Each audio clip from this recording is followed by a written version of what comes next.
رقيق. بسم الله الرحمن الرحيم.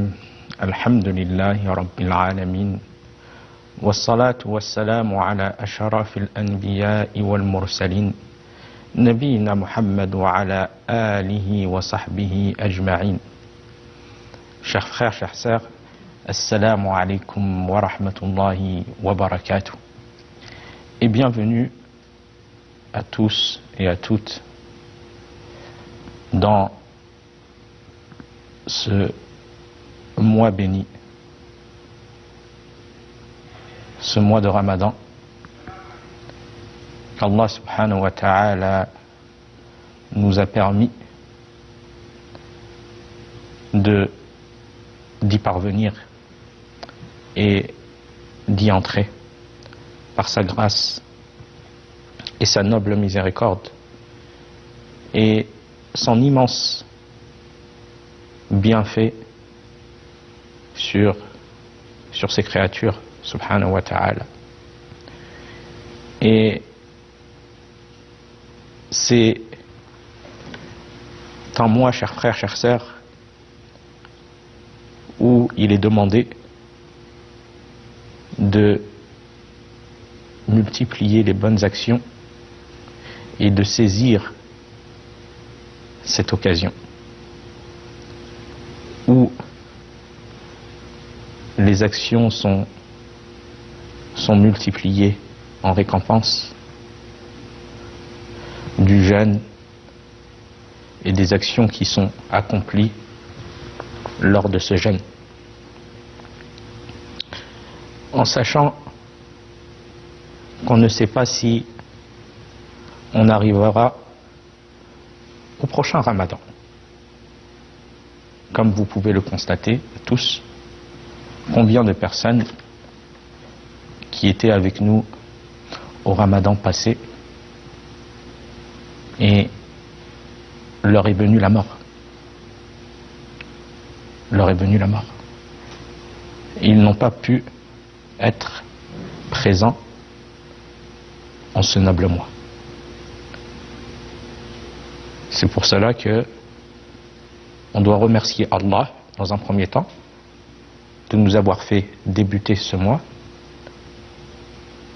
et de lui demander de nous faciliter les actions de ce noble mois ainsi que sa récompense, le pardon, son grand pardon, et d'accepter nos œuvres et de nous permettre d'arriver jusqu'à la fin de ce mois et de ressentir que certaines personnes qui étaient présentes au Ramadan passé ne sont plus là, car la mort ne prévient pas. Allah Azza wa Jal dit dans son noble livre: وَمَا تَدْرِي نَفْسٌ مَاذَا تَكْسِبُ غَدًا وَمَا تَدْرِي نَفْسٌ بِأَيِّ أَرْضٍ تَمُوتُ إِنَّ اللَّهَ عَلِيمٌ خَبِيرٌ. Et personne ne sait ce qu'il acquérera demain. Il n'y a personne qui sait cela. Et personne ne sait dans quelle terre il mourra. Donc tout cela c'est inconnu. C'est connu que d'Allah subhanahu wa ta'ala. C'est pour ça que la personne, elle saisit les occasions. Et ce mois, c'est un mois de miséricorde, de pardon et d'affranchissement de l'enfer. Il a été caractérisé comme étant son début une miséricorde, son milieu un pardon et sa fin l'affranchissement du feu. Les gens sont épargnés du feu. Et il est venu sur la description de ce noble mois dans le livre d'Allah subhanahu wa ta'ala qui dit: Ya ayyuhalladhina amanu كتب عليكم الصيام كما كتب على الذين من قبلكم لعلكم تتقون أياما معدودات فمن كان منكم مريضا أو على سفر فعدة من أيام أخر وعلى الذين يطيقونه فدية طعام مسكين فمن تطوع خيرا فهو خير له وأن تصوموا خير لكم إن كنتم تعلمون شهر رمضان الذي أنزل فيه القرآن هدى للناس وبينات من الهدى والفرقان فمن شهد منكم الشهر فليصمه ومن كان مريضا أو على سفر فعدة من أيام أخر يريد الله بكم اليسر ولا يريد بكم العسر ولتكملوا العدة ولتكبروا الله على ما هداكم ولعلكم تشكرون. Donc il est venu dans ces nobles versets, Allah subhanahu wa ta'ala dit: ô vous qui croyez, le jeûne vous est prescrit comme il fut prescrit à ceux qui vous ont précédés. Ainsi atteindrez-vous la piété. Ainsi atteindrez-vous la piété. Donc ce jeûne, il a été prescrit à cette communauté comme il a été prescrit aux communautés et aux peuples d'avant. Ce qui montre que c'est une adoration qui est aimée d'Allah subhanahu wa ta'ala. Et aussi, Allah azza wa jalla dit: ainsi atteindrez-vous la piété. Donc le jeûne, c'est un moyen qui amène à la crainte d'Allah subhanahu wa ta'ala et à la piété. Et ce qui est venu aussi parmi dans les versets, Allah y dit: ces jours sont le mois de Ramadan au cours duquel le Coran a été révélé. Au cours duquel le Coran a été révélé. C'est-à-dire, le début de la descente du Coran fut au mois de Ramadan, dans la nuit bénie Laylatul Qadr. Il a été rapporté à ce sujet la parole d'Ibn Abbas, radiyallahu anhu, qui est aussi l'avis de certains savants, comme quoi le Coran, il a été descendu en une seule fois, en cette nuit bénie, Laylatul Qadr, au ciel le plus proche de la terre. Ibn Abbas, radiyallahu anhu, dit: il fut descendu, le Coran, au ciel le plus proche de la terre, pendant le mois de Ramadan, lors de la nuit d'Al-Qadr, Laylatul Qadr, qui est une nuit bénie, en une seule fois. Donc il fut descendu en une seule fois au ciel le plus proche de la terre. Puis il fut révélé progressivement en fonction des événements et au fil des mois et des jours. Donc ça, c'est ce qui a été rapporté par Ibn Abbas radiyallahu anhu, et qui est aussi l'avis de certains savants. Et wallahu a'lam, l'avis le plus pertinent, qui est aussi l'avis de Cheikh Abdelaziz ibn Baz rahmatullah alayh, Cheikh Al-Uthaymin rahmatullah alayh, le fait que le début de la descente du Coran a débuté en cette nuit bénie, Laylatul Qadr, la nuit d'Al-Qadr. Puis par la suite, tout au long de la prophétie du messager d'Allah sallallahu alayhi wa sallam, au cours des 23 années de la prophétie du prophète alayhi salatu wa sallam, il fut révélé de manière progressive, selon les événements et selon la sagesse d'Allah subhanahu wa ta'ala. C'est pour ça qu'il y a des versets qui ont été descendus à Médine, des versets qui ont été descendus à la Mecque. Et donc, le premier verset, Iqra bismi rabbika alladhi khalaq, qui est dans Surat Al-Alaq, la sourate nommée le caillou de sang. Allah dit, lis du nom de ton Seigneur qui a tout créé. Lis du nom de ton Seigneur qui a tout créé. C'est le premier verset qui a été révélé au début de la descente du Coran, en la nuit bénie de Laylatul Qadr. Donc c'est le premier verset qui a été descendu à ce moment. Puis par la suite, le Coran a été descendu de manière et révélé de manière progressive. Donc ça c'est l'avis de grands savants. Et wallahu alam, l'avis le plus pertinent sur le sujet. Donc le Coran la descente du Coran débuta pendant le mois de Ramadan, en cette nuit bénie qui est Laylatul Qadr.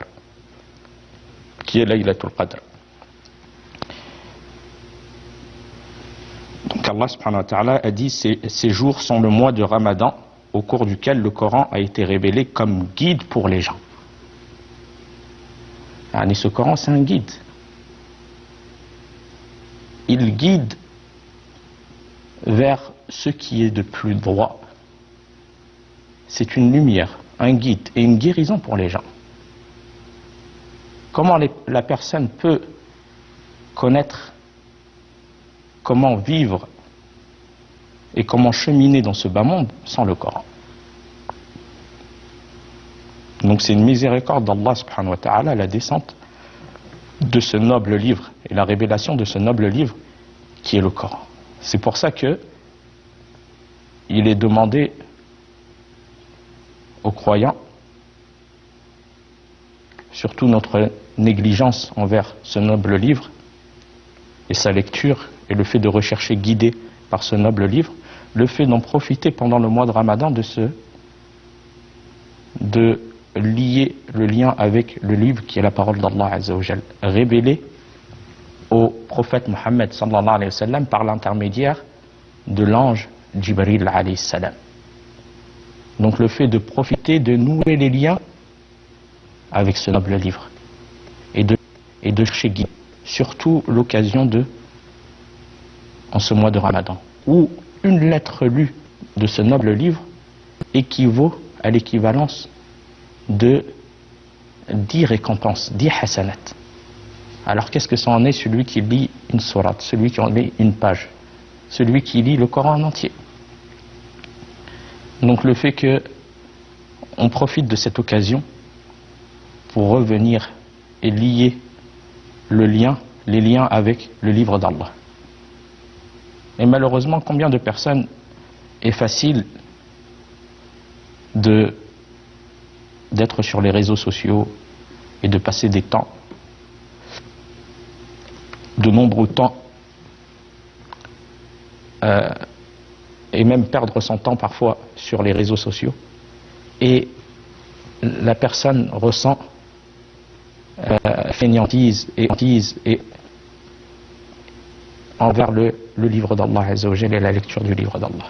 C'est pour ça, c'est une cause, ce début du mois de Ramadan, lier les liens avec le Coran et de chercher guider. Allah subhanahu wa ta'ala a dit,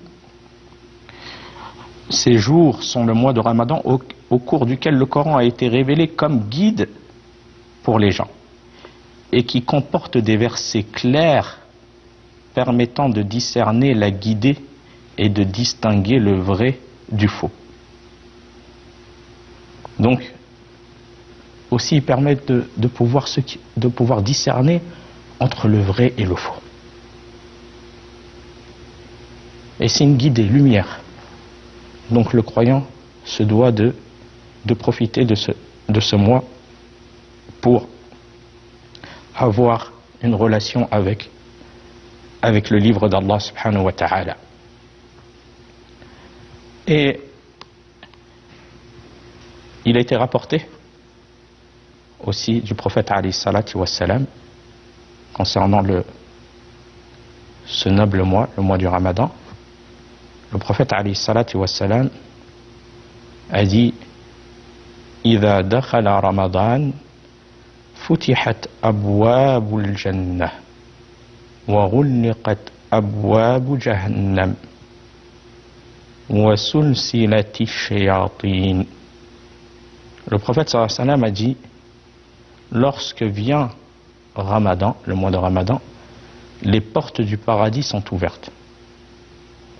Les portes du paradis sont ouvertes. Et les portes de l'enfer sont fermées.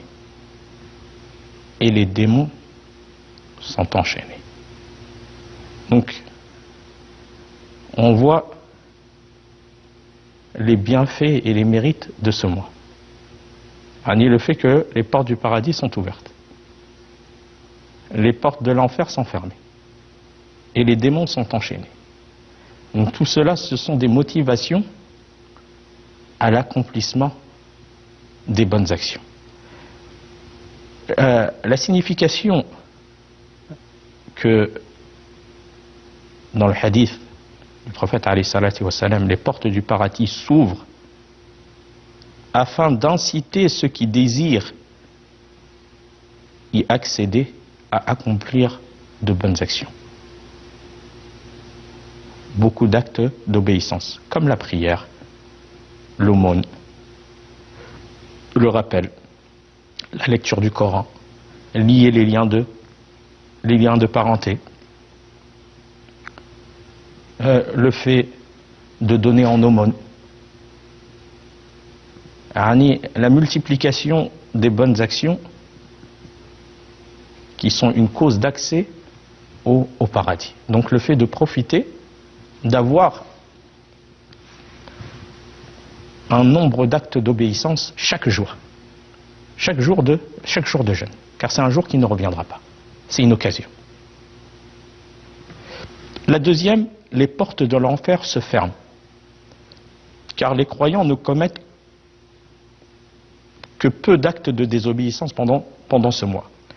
Et c'est vrai qu'on remarque que pendant le mois de Ramadan, les mosquées sont plus remplies